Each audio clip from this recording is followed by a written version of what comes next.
Megalodon.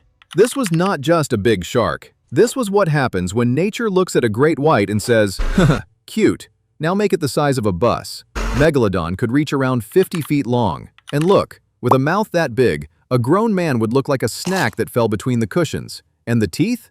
Absolute nightmare fuel. Each one could be bigger than your hand. Basically, a steak knife designed by someone with serious anger issues. But the scary part wasn't just the size.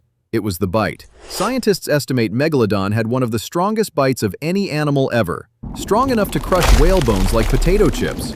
This thing ruled warm oceans millions of years ago, hunting giant whales before whales had the good sense to get faster and smarter. So yeah, if today's great white is the ocean's villain, Megalodon was the final boss. And luckily for everyone with a beach vacation planned, this monster is very, very extinct. Titanoboa. Picture a snake so heavy it didn't slither so much as flow. Titanoboa lived about 60 million years ago in the swamps of what's now Colombia, back when the planet was basically a giant greenhouse. And it was big. Around 42 feet long and over 2,000 pounds. That's longer than your average living room is wide, stretched out 3 times over, but, you know, alive and watching you.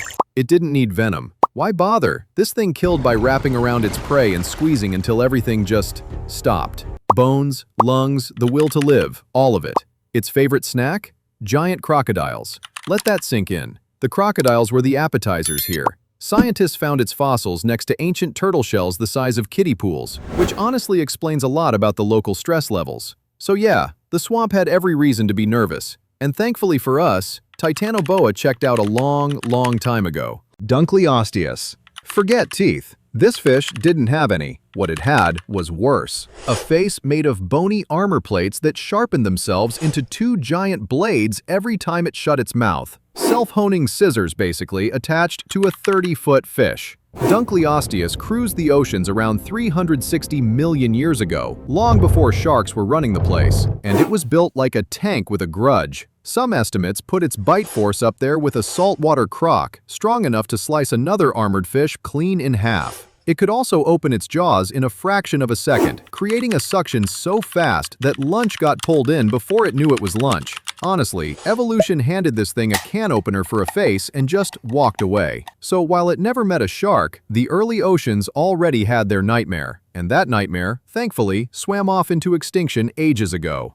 Quetzalcoatlus.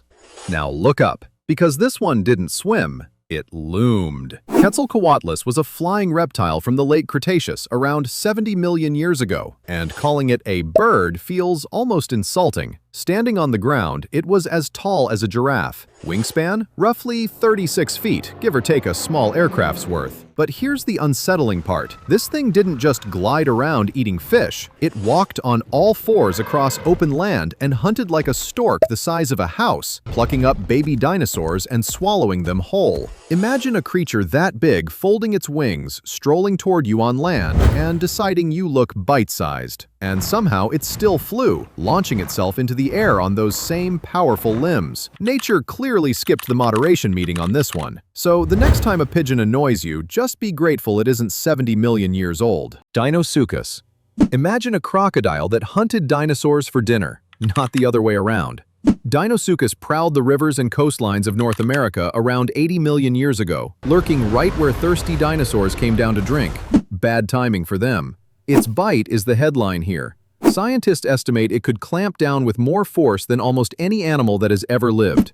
Enough to punch through bone and armor without slowing down.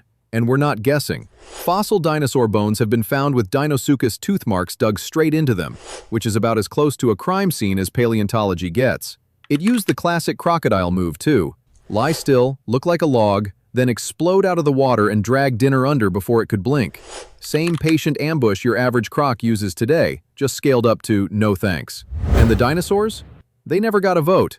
Mercifully, this one's been gone for ages. Helicoprion. This one is just plain weird, and scientists spent a century arguing about why. Helicoprion was a shark-like fish that swam the oceans around 270 million years ago, and it came with a feature nobody asked for. A spiral of teeth coiled up like a circular saw blade tucked into its lower jaw. For decades, researchers had no idea where the spiral even went. On the nose, the tail, the back fin? Every guess was somehow weirder than the last. Turns out it sat in the jaw, working like a buzzsaw that sliced soft prey clean in half as the mouth closed. New teeth grew at the back and pushed the old ones into the spiral, so it never ran out. A self-replacing circular saw growing inside a living animal. Evolution was clearly in an experimental mood that century. Soft, squishy prey never stood a chance against the whirl, and that bizarre spiral spun its way into extinction long ago. Smilodon. You know it as the saber-toothed tiger. Except it wasn't really a tiger, and those teeth weren't built for what you think. Smilodon roamed the Americas during the last ice age, up until about 10,000 years ago, stalking through grasslands and hunting beasts far larger than itself. Those famous fangs, around 7 inches long, curved like daggers. But here's the twist. They were surprisingly fragile, no good for crunching bone. So this cat didn't slam into prey teeth first. Instead, it used a body like a coiled spring. Short, ridiculously muscular legs and a powerful chest let it pin down something huge, hold it still, then deliver one precise, fatal bite to the throat. Surgical, not savage. Basically a bodybuilder that did one perfect move and called it a day. It probably hunted in groups too, which is the kind of detail you'd rather not learn while alone in a field. Thankfully, the Ice Age took this one with it. Terror bird. The name does most of the work here, honestly. Terror birds stomped across South America for millions of years, with some species sticking around until fairly recently in geologic terms. And these were not birds you fed at the park. They couldn't fly. They didn't need to. Standing up to 10 feet tall on long, sprinting legs, they ran down prey on foot like a feathered velociraptor that skipped the memo about going extinct. The real weapon was the head. A massive hooked beak, built like a hatchet, used to slam down onto prey with brutal force. Strike, stun, repeat, until lunch stopped moving. Some scientists think they'd grab smaller animals and whip them against the ground to finish the job.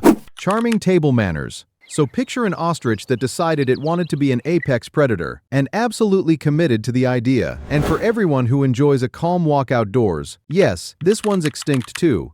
Arthropleura. Here's a fun fact to ruin your day. The largest bug to ever live wasn't a dinosaur-era monster. It was a millipede. Arthropleura crawled through the swampy forests around 300 million years ago, back when Earth's atmosphere was packed with extra oxygen, which let insects and their relatives grow to sizes that, frankly, should be illegal. How big? Picture a millipede stretching nearly 8 feet long. That's not a bug you step on. That's a bug that hears you coming. The good news, if you can call it that, is that it was likely a peaceful vegetarian, munching on rotting plants and bark rather than chasing anything down. So it wasn't a killer, it was just enormous, armored, and waiting in the leaf litter to give some poor amphibian the fright of its life. Then the oxygen levels dropped, and giant bugs simply couldn't function anymore. Which is, all things considered, the best news this list has offered so far. Woolly Mammoth. We end with a giant that wasn't trying to hurt anyone, it just wanted to survive the cold. The woolly mammoth wandered the frozen plains of the Ice Age, from Europe to North America, wrapped in a thick, shaggy coat and a layer of fat that kept it warm in brutal, bone-chilling winters. Its tusks could curve out over 15 feet, used to sweep away snow and dig up the frozen grass underneath. Practical, not just for show. And here's the part that gets people. Mammoths didn't vanish in some ancient prehistoric age. A small population was still alive on a remote island roughly 4,000 years ago, meaning they were around while humans were building the pyramids. Let that sit for a second. The pyramids and living mammoths sharing the same planet. Then the last of them quietly disappeared and the Ice Age giants were gone for good. A fitting place to end the catalog, with the gentlest monster of them all.